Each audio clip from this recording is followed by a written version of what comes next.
Good evening, ladies and gentlemen. Welcome to another edition of Through My Eyes with Professor Bolaji Akinyemi. Thank you all for being here and joining us as usual. And Prof, thank you once again for being here tonight. Thank you. It's always a pleasure to be here to share views with our compatriots on a global scale. And in case there are people who are in winter and ice-driven parts of the world, I offer the heat of Africa to them. Prof, on that point, last week you were saying you loved the snow and you loved the winter. Would you have liked to have been in Texas now? Ah, no. Winter is one thing. What's happening in Texas is a totally, completely different picture. Definitely, I wouldn't want to be in Texas, not because of the ice and the snow, but because of the absence of water, heat, uh, even food. I do, on a serious note, uh, from this platform, I do extend my deepest sympathy and empathy to the people who are suffering in Texas. Um, I think that it is what's happening there is a disaster. But there are times one goes spiritual about things. When I think of what has happened in the United States in the past 2 years or so, and what is happening is specifically in Texas now, it crosses my mind that there is a message in this, not only to the Americans, because it is happening to the Americans, but perhaps to all of us to show a lot of humility in our approach and attitude towards others. Americans used to, and I don't know whether they still do, look down on other nationalities, other peoples, especially when they're having their natural disasters, as if, can't these people think these things that are happening to these people, there must be something wrong with them. They cannot plan. These things will never happen in the United States. Uh, oh, how will Americans ever live without water, without this, without the comforts of life? And then you have this thing happening in Texas. I mean, if there's one thing Texas was noted for, I mean, apart from the grandiose views of life, it was always looking down on the Mexicans, on the Brazilians, Venezuelans, and all those kind of things. And now, here is Texas. No light, no water, no food, no heat. People now with their children moving into their vehicles and spending the night there so that they can turn on the heat in their vehicles. I hope the next time pictures of natural disasters in Latin America, in Africa, in Asia, in anywhere in the world, flash across the TV screen in the United States. I hope the Americans will say this once happened to us and it can happen to us again. And we should show more sympathy, not just this look down on me sympathy that you tend to get, but genuine human attitude towards let us do something about this. The kind of attitude I'm talking about, that I am, if you like, deprecating, you can see in the attitude of the governor of Texas. As he moved from one TV station to another, he changed his tune. On one TV station, he was blaming the power suppliers. When he moved to Fox, he was now blaming, um, you know, uh,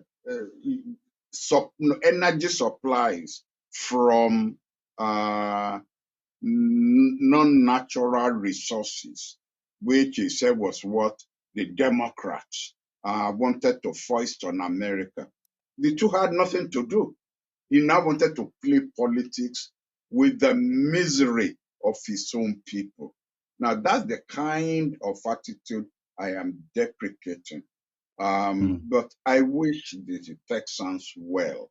I hope in the by next week, they will get the sunshine, or will be the benefit of God and not really man-made. Prof, I know you always say to me that you are not a climate change expert here, but is this starting to show what all the noise is about when it comes to the issue of climate change? Because we're seeing different things all over the place, different countries experiencing this sort of harsh weather. Yes, we are. And if if you see the collapsing glacier in India and the loss of life, and you are seeing what Texas has never seen before, a temperature minus 30 degrees in Texas, of all places. We are not talking about New Hampshire or Massachusetts or any of the Northeast countries.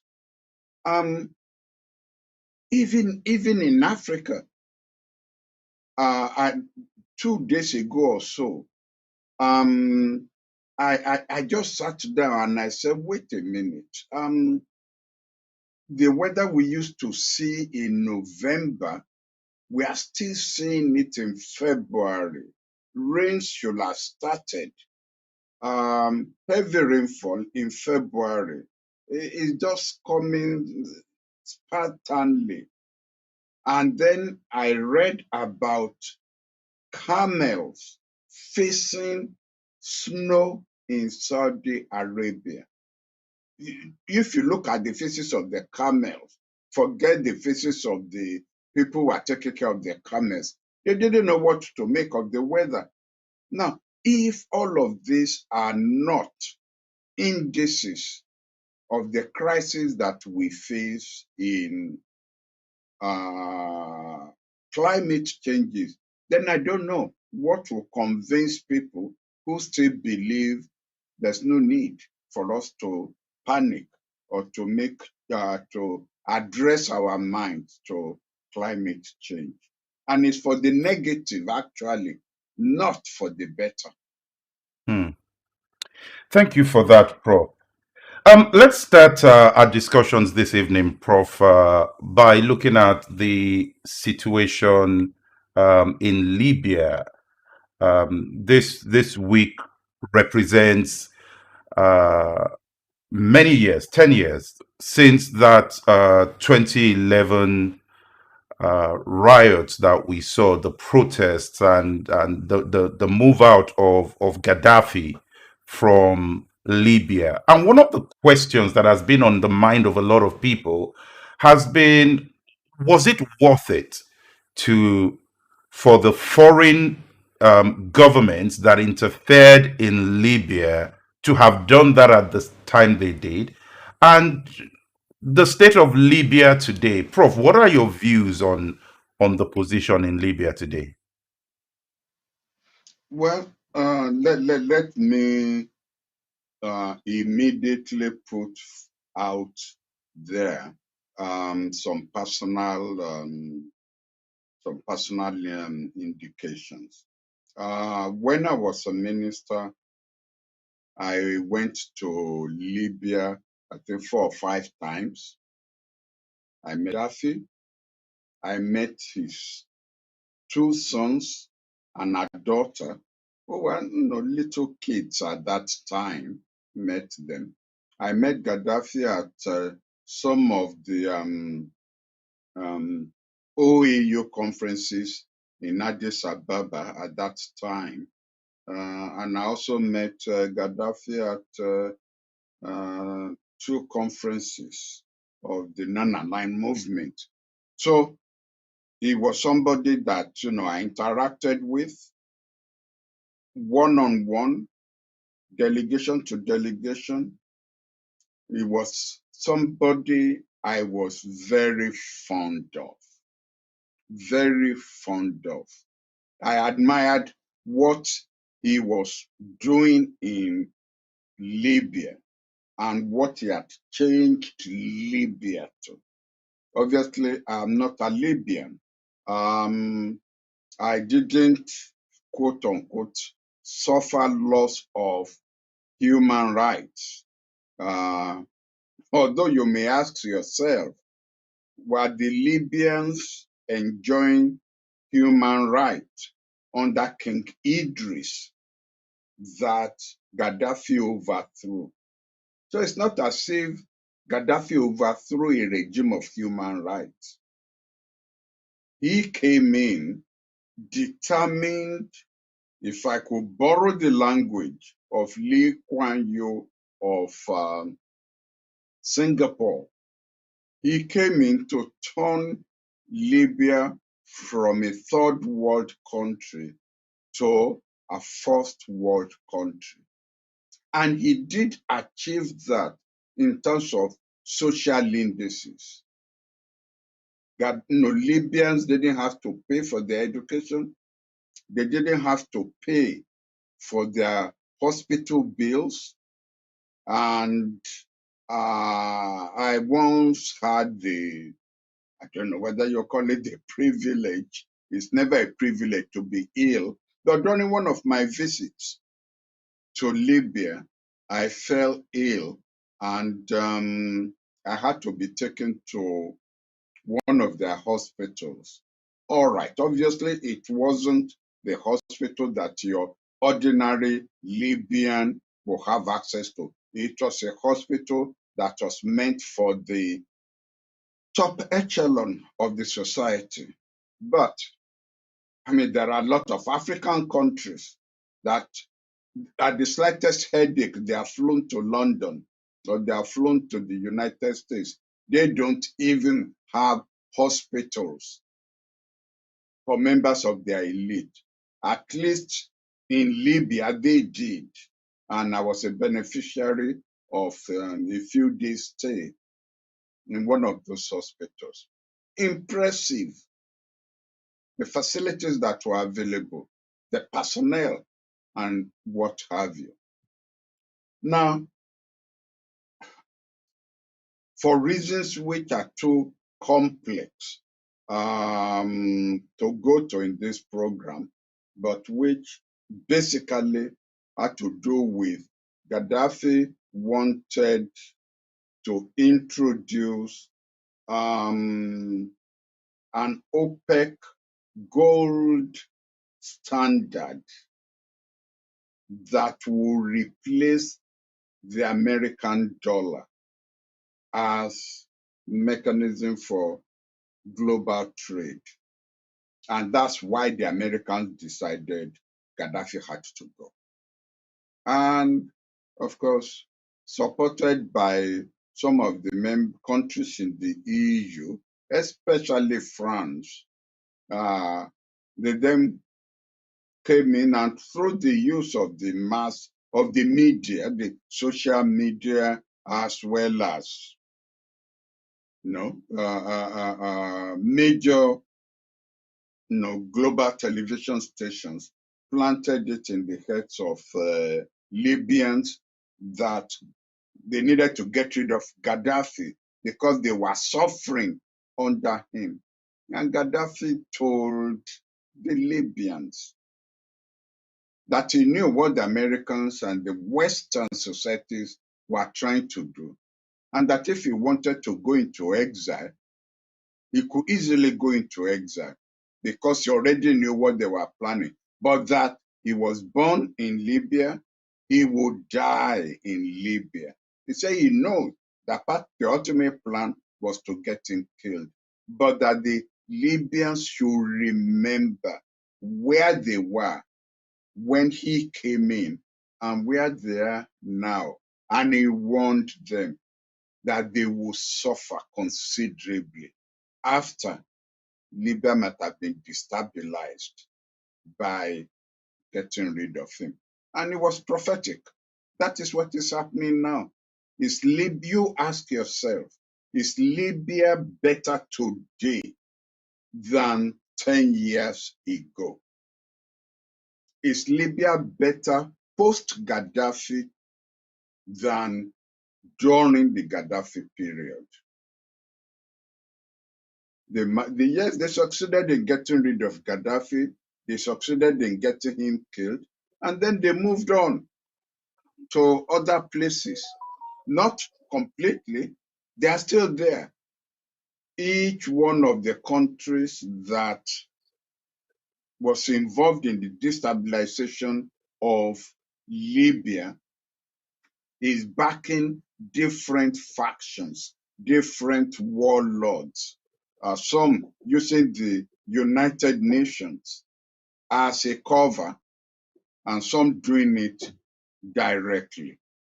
It's a pity what happened in Libya, but not just in Libya. In a lot of the Arab countries during what's been called the Arab Spring, maybe really it was the Arab winter, the winter of discontent Hmm. in the Arab countries. I mean, look at Egypt. Tell me, is Egypt better off today than it was under Mubarak, or is it worse off? The same demonstrations on the streets of Egypt against Mubarak, those demonstrators are back on the streets of Egypt against, is it General Morsi? Anyway, against the general who then, overthrew the government that took over from Mubarak, and things, and Egypt is just as divided today as it was then. At least under Mubarak, you had a focus. No human rights, I admit that. But these human rights, by the way, you tell me, if you don't have access to education, your children don't have access to education, you don't have access to affordable health care, you don't have infrastructural development in terms of roads, then of what benefit is it to you that you have the right to criticize government, you have the right to have your say in the Hmm. newspaper, Hmm. have your say on the radio and so on, when all of this, all the other things that are of concrete benefit to you, your family, the human society, where they are missing. Prof, I want to ask a question here and just pull this a little bit out. Whenever you have any form of protests in many nations, particularly the African nations, one of the first things you start to hear is people calling for the attention of international media, the attention of foreign governments, and things like that. But from what you have highlighted here, and even if we extend to Iran, to Iraq, to Afghanistan, um, there's been foreign involvement there, but hasn't really led to major emancipation of those areas. Does foreign intervention ever really deliver results? It delivers results, but it depends on the results you are talking about. Foreign intervention delivers the objectives that are thought through in the think tanks of the interventionists, in their intelligence agencies, before they then come in. They have a clear idea of where they are going. It is our own NGOs, civil society movements, and so on, who don't get it clear that they are being used, and that at the end of the day, there is no convergence between what they want and what the interventionists want. They never, don't ever kid yourself that what a civil society movement wants for your country is what a foreign interventionist want for your country. Well, we have enough, there are enough books published by people who have seen the light and retired from CIA, MI5, the French intelligence agencies, and so on, about how they have destabilized, countries in Africa, in Asia, in Latin America for their own purposes. But it is never to make these countries stable and serving the interests of their own people. It is to install a government that will serve the interests of the interventionists. Well, thank you for that, Prof. Let's move to the Democratic Republic of Congo. The world has been under this pandemic for quite a while now, but unfortunately, we're starting to see uh, a further complication with Ebola in the Democratic Republic of Congo. And Prof, this is going to lead to further restrictions, lockdowns, and things like that. Given where this kind of issues are going, where more restrictions are going to put in place, what should what should African countries, generally speaking, be thinking about now when we have this complication of movement around the different countries? What should they be thinking about in terms of their foreign policy, in terms of trade, in terms of even making sure that they have the right sort of structures to deal with multiple complications at the same time? Well, I understand the import of your question. And before I answer directly, let me just put in a little caveat. Because, yes, we talk about Africa as a unit. So let me at the beginning concede that there are probably 2 or 3 African nations whose leadership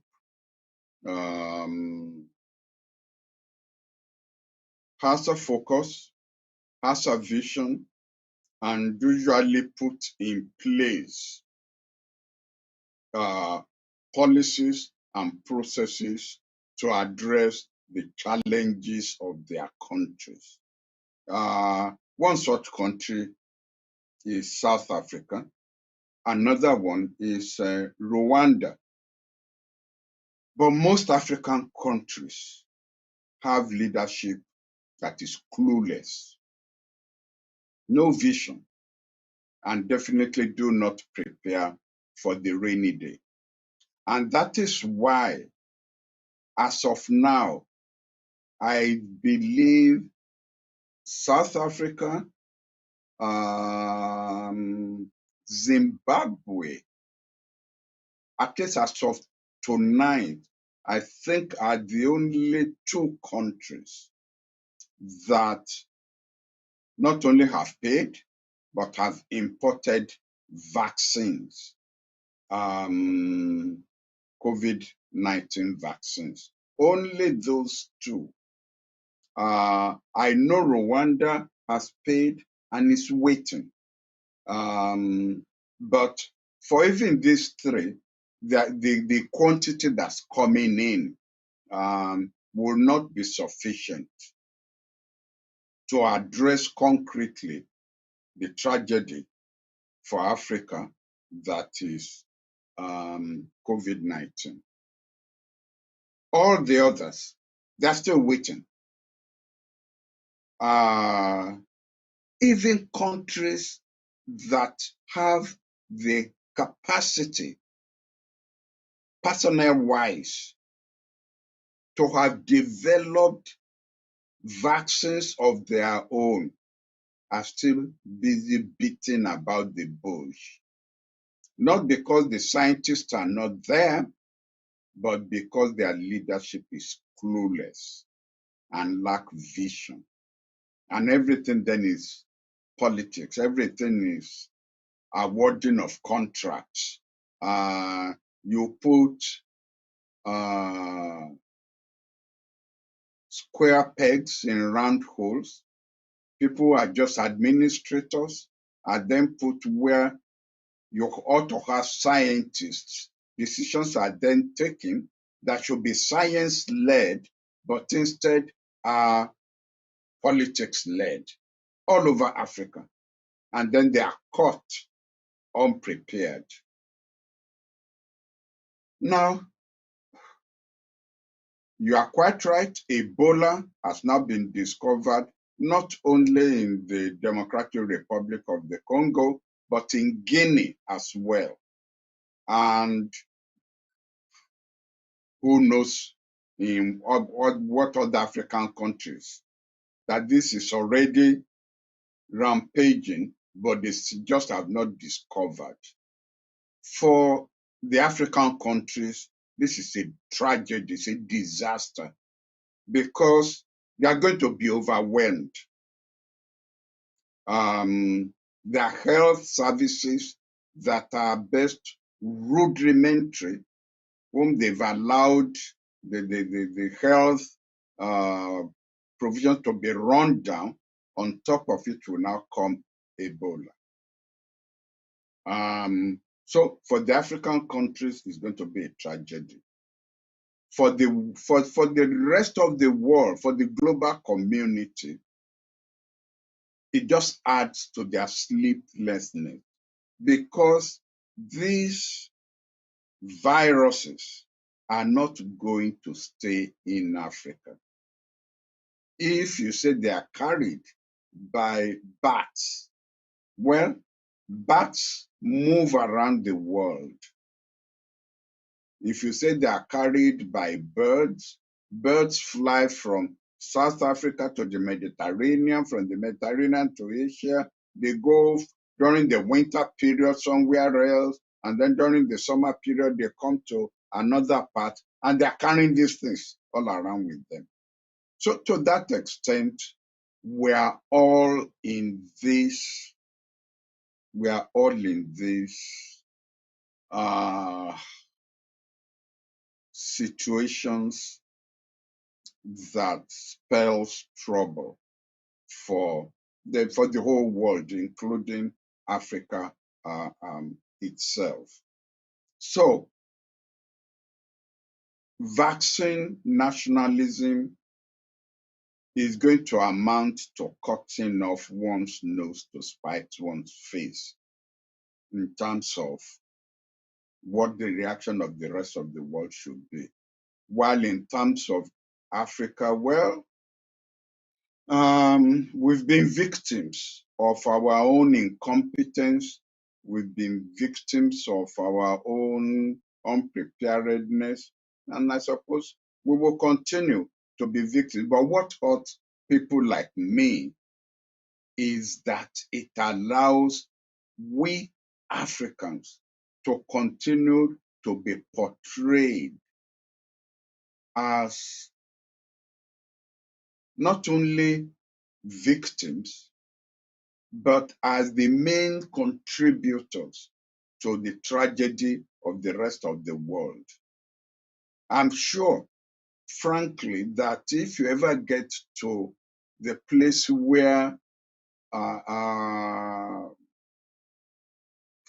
Western and Eastern policymakers are really discussing, they will wish they could just find a Noah's Ark and load all the Africans into that ship, cut the anchor, and let that ship just drift away. Leave the rest of the world alone.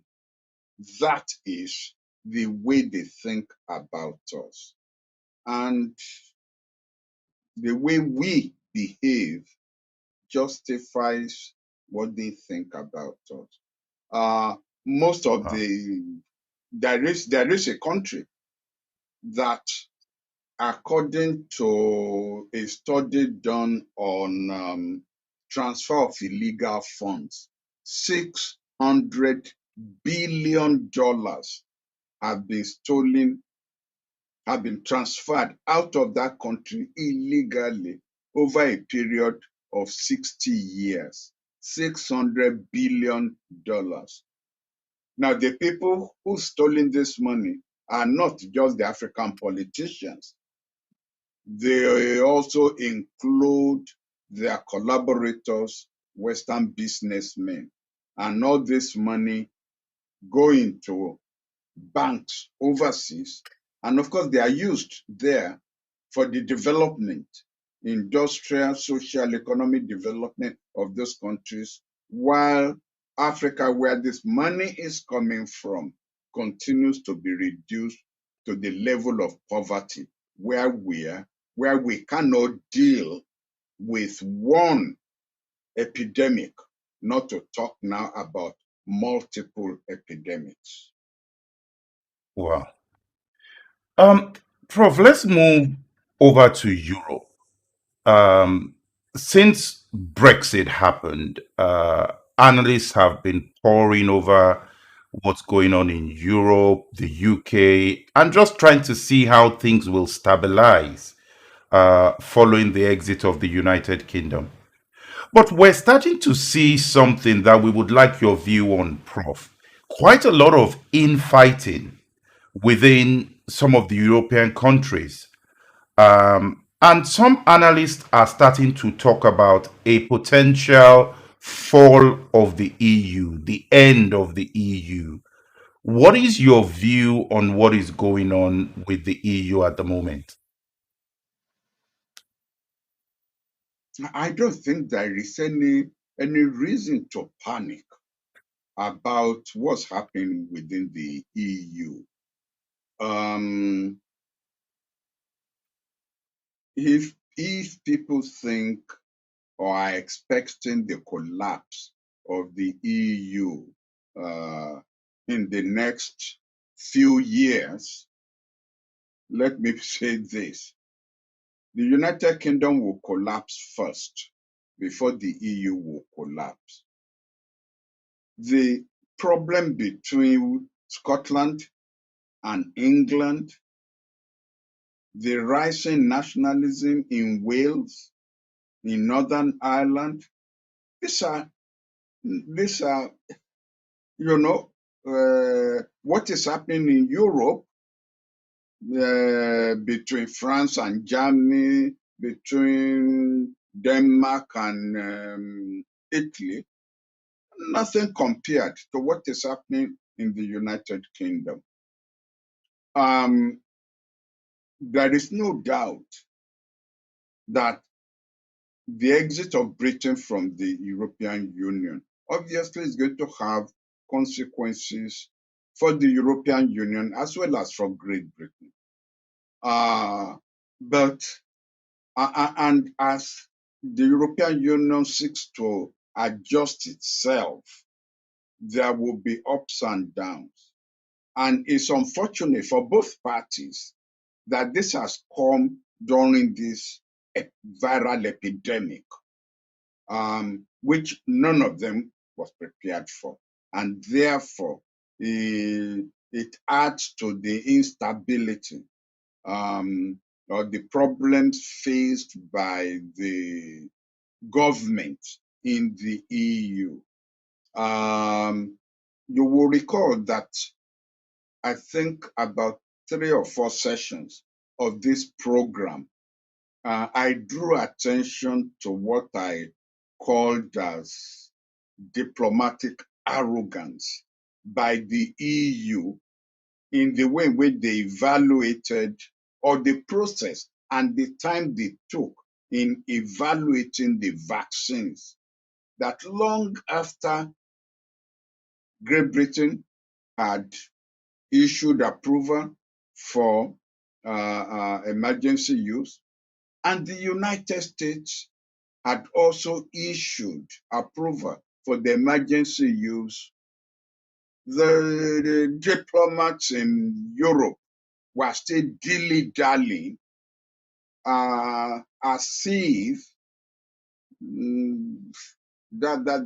as if we were still in a time, in a period when the rest of the world didn't sleep until Europe has said, okay. No, the world has moved on. And I thought that was silly arrogance, diplomatic arrogance. And so you are starting to get the consequences of that in Europe. Unfortunately, that is not the time that Angela Merkel is leaving. She had shown considerable leadership, putting her feet down when it needs to, pulling Europe by throat when it needed to, and now she's leaving. And there is going to be some competition between France, the new leader in Germany, the Northern Europeans, Denmark, Sweden, etc., as to where the balance of power in the EU will shift to. All of this will create problems, but it is not going to lead to a breakdown of the European Union. I think there's no need to have any panic over that. It will swing to the left, it will swing to the right, and it will find its own balance. Not overnight. Diplomacy is not, like power politics, even domestically, it's not determined by 1 year or one election or one government. Is something that plays its way out, and it gives job for not only the bureaucrats but for the politicians as well, as they seek to steer the ship of state on a straight course. Thank you for your analysis there, Prof. Let's move to the United States in the last quarter of the program here. Did you expect the acquittal of former President Trump? Oh, yes, we all did. And if I had known you were going to ask this question, I would have said, please play some of the tapes back. I'm not even the only one. It was known on the streets of Jerusalem and Ashkelon that he was going to be acquitted. He wasn't acquitted on merit. It was all politics. You needed a two-thirds vote. The Republicans held that balance. And so the Republicans who are dead scared of Trump were not going to give you the votes you needed to find him guilty. Having said that, however, I will still repeat what I said last week. It was still necessary to go through this trial because of the visuality of the evidence that we all saw on the tapes. It will let the Americans know, even if it is in the inner recesses of their minds, how close they came to disaster.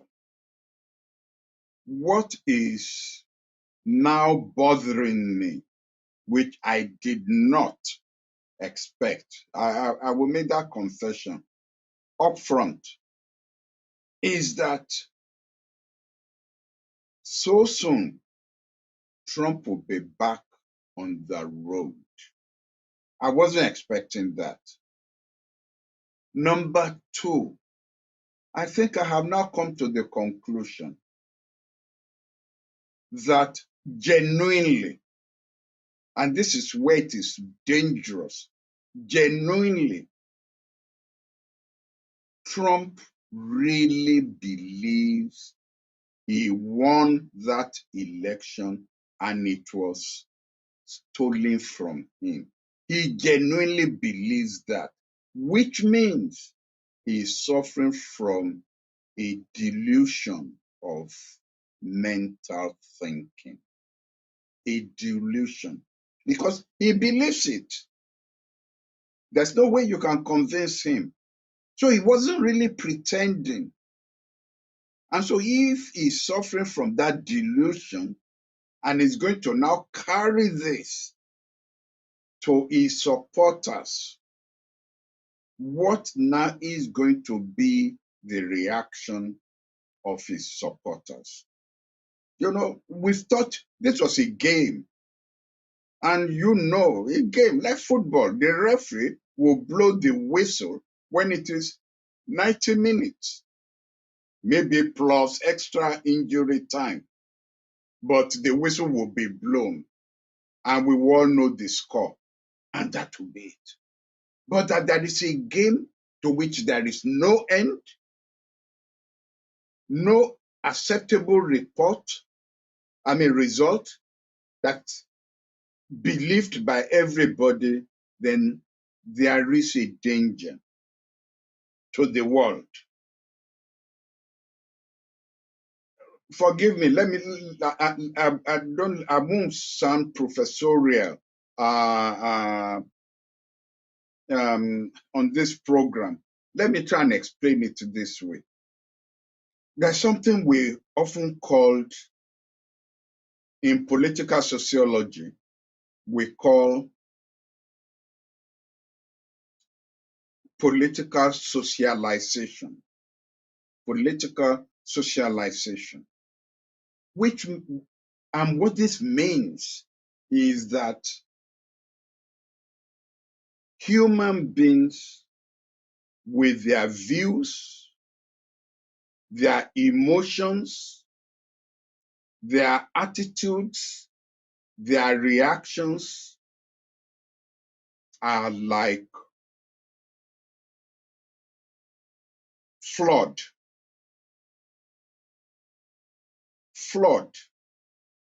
which if you don't channel it, if you don't canalize it, if you don't build dams, this flood becomes destructive. It kills, it destroys villages, it destroys towns, it destroys agriculture, it destroys everything. Roads are cleared away. But if you build canals, if you build channels, if you build dams, this same flood produces electricity. And the electricity is used for positive development, social economic development. Now, people by themselves don't build these dams. They don't build the canals. They don't build the channels. It is the leadership that does. It is the function of leaders, the role of leaders to ensure that we, the people, behave within the parameters which the leaders have agreed to. It's the leaders that have the time to think. It's the leaders that have the vision. It's the leaders that have ideas and that builds consensus on where society should be going. Where there is no leadership, that people suffer. Where the leadership cannot have a consensus, then what you have is a mob. It's a mob, and mobs destroy. You've seen it. You've seen it in what happened at the Congress. Now, I've now seen some interviews done with some of the people who were at the Congress who said, we were carried away by emotions. And people are saying, even now, I still can't understand what I was doing there. This is not me. When they showed some of them, either they are yelling or they are breaking windows and so on. And people say, but this is not me. I'm not like this. I can't really understand what happened. What happened was there was a mob and there was no leadership, no consensus among the leadership to say, you can file past Congress, you can demonstrate it's your right, but you cannot attack Congress. You cannot build gallows in front of Congress. You cannot look for the vice president or the speaker of the house to hang them or to kill them. No, that is not done. But unfortunately, Trump doesn't see what is wrong with what has happened. This is what frightens me now. And believe me, I had hoped, if you had asked me 2 months ago, will we still be talking about Trump and the American election? I would have said, no. It will all be over. We will move on. Don't let us move on. Remember, this was what Hitler was all about. This was what Mussolini was all about. This is what, this is what dictators are all about. Prof, there's a question So on YouTube here. we must continue to talk about this. We must never stop talking about it. There's a question on YouTube here, Prof, and the person wants to know your take on Mitch McConnell's speech after himself voting to acquit Trump. What's your take on that? Mitch McConnell is Well, let me be polite. I have never believed he understands what leadership is all about. I will never forget what he did to Obama after Obama was elected, saying publicly that his mission is to make sure Obama is a one-term president.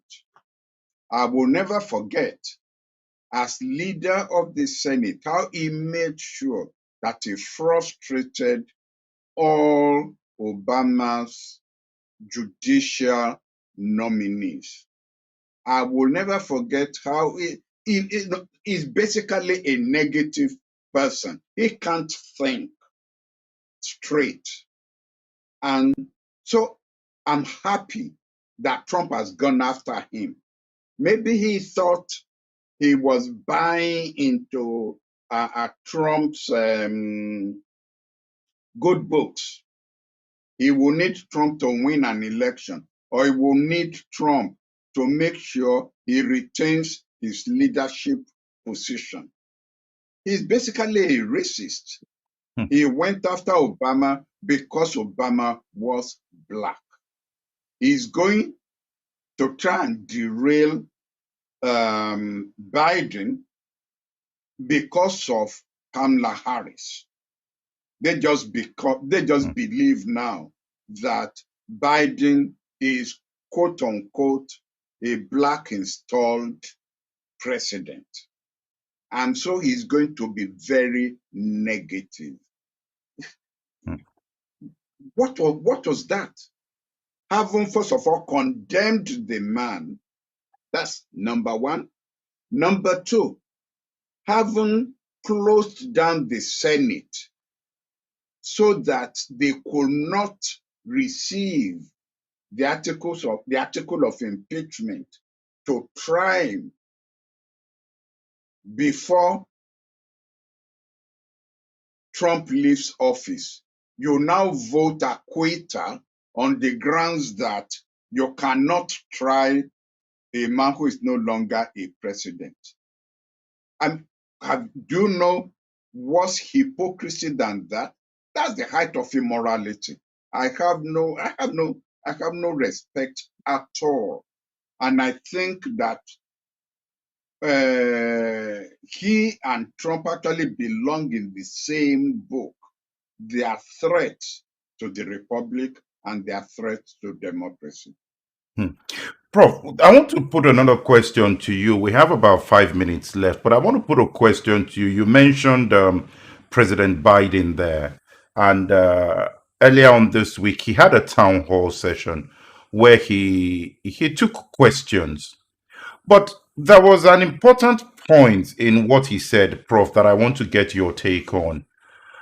He talked about being in the White House almost like being caged. And this is someone who has spent 8 years as vice president. He has been around the Capitol almost all his life in senior positions. Is he starting to see the role as something slightly different from what he thought it was going to be? Maybe, but I would rather phrase it differently, that it is the weight of the institution that has finally descended on his shoulders, and he's feeling that weight. As an American president, you cannot pull the lobe of your ear, and this will be the picture in all the newspapers the following day, and armchair psychiatrists will now be interpreting what was the president conveying across by pulling the lobe of his chair. If you scratch your head and that is the picture, there must be a message this one. So in a way, and that's what he means by saying he feels caged. you are no longer a normal human being. You are the president of the United States who is expected to be perfect. You cannot say anything wrong. You cannot say anything that could be interpreted one. You then just become, your words no longer carry huge meaning, because you then have to pick words that you cannot be tied down to it. Journalists play this game. If I could use the word of Bill Clinton, he called it gotcha, gotcha journalism. I've got you, journalism. In other words, I've trapped you, journalism. They would deliberately put that question. Like today, now, just before I came onto the program, I was watching something on CNN where they were now saying that, the press secretary, the president, and the vice president are now speaking at cross purposes on, I think, whether schools should be opened or whether teachers should be given vaccine or something like that. I listened to what they were saying and I said, you are just speaking unnecessary. You just want to knock the heads of these people together. I don't find any justifiable, issues in what the press secretary has said, what Kamala has said, and what Biden himself has said. But John, it started within the United States, and it is still there. We must get you. We must trap you. So there are now presidential aides who will say, Mr. President, you cannot say that. Mr. President, you cannot wear a red tie. Uh, you know, uh, Democrats are blue or whatever color it is. It's blue color, Mr. President, you must wear. You can't wear a red tie. Mr. President, you can't, it's always you can't, because they don't want to start any controversy. You then end up standing for nothing. Yeah, Prof. Um, mm, Prof, a question there, and we've almost run out of time, but there are two questions I want to put to you. Somebody has just put a point on Facebook that I'm going to put to you. But as a vice president who has been in position for 8 years, surely he must have been exposed to pressures similar to what he's going through now. no, no. Obama was exposed to that pressure. Obama was the cover for the vice president.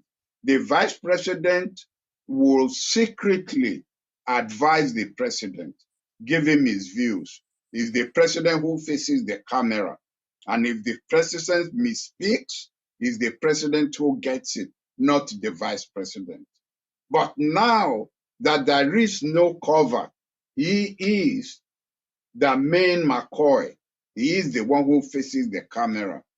I never got to that level, but if we had time, I could almost explain to you my role as Director General of Institute of International Affairs, where I could, think aloud, think Prof, outside the go box. ahead with that, sir. Our viewers will not allow me to cut the program here. We want to hear that story. I could think outside the box as DGNI, float ideas and so on. And eh, nobody will get upset. Even if they got upset, I'm sure people will always say, look, it's only the DG. I mean, nobody listens to him. He's an academic. But when I became a minister, and I knew every word that I said, there will be 150 foreign ambassadors who will file that report with their own interpretation. And reports will now be filed by, again, other stakeholders within the Nigerian system, maybe businessmen, maybe supporters of foreign governments in Nigeria, with the Nigerian president. Is this your foreign minister? Not is he speaking for you, or is he speaking for himself? Is the ministry not causing trouble for Nigeria? I became aware of all of that, and I stopped thinking outside the box until I was absolutely sure that I was prepared to pay the price of speaking outside the box. So that's when they then say, oh, the ministry has captured the minister. That's a negative way to look at it. It's because the minister now represents the state, and therefore he's got to be careful what he says, because he commits the state by what he says. Thank you for that, Prof. Last question. I know we're out of time, but there's a question on Facebook here that says, is this the end of the Republican Party as we know it? What is the possibility of a MAGA party or a new Republican Party led by the anti-Trump faction? Please, Mr. Moderator, can that be the first question next week? I cannot deal with that question in just 5 minutes. All right, Prof. And to our viewers, next week is going to be a town hall session. Some people, again, I will put the information on the platforms now. If you want to be a part of that, please send an email to info@thruMYeyes.com. info@thruMYeyes.com. And we will be bringing people in live into the stream to interact directly with Professor Bolaji Akinyemi. It's going to be on a first come, first served basis. Some people have responded based on the announcements from last week. So please, if we do not get to you next week, do not be annoyed with that. But we will have another opportunity. The town hall is going to be a monthly feature going forward. So next week, it's a town hall edition that we're going to have. And Prof, thank you so much for your time. Any final words to our viewers before we go? No, just to thank them for their patience. I've enjoyed the questions that have been floated in. And I hope that they have found my answers intelligible enough to justify the time they have spent with us. Thank you and shalom. Thank you, our viewers. Thank you, Prof. See you next week, same time.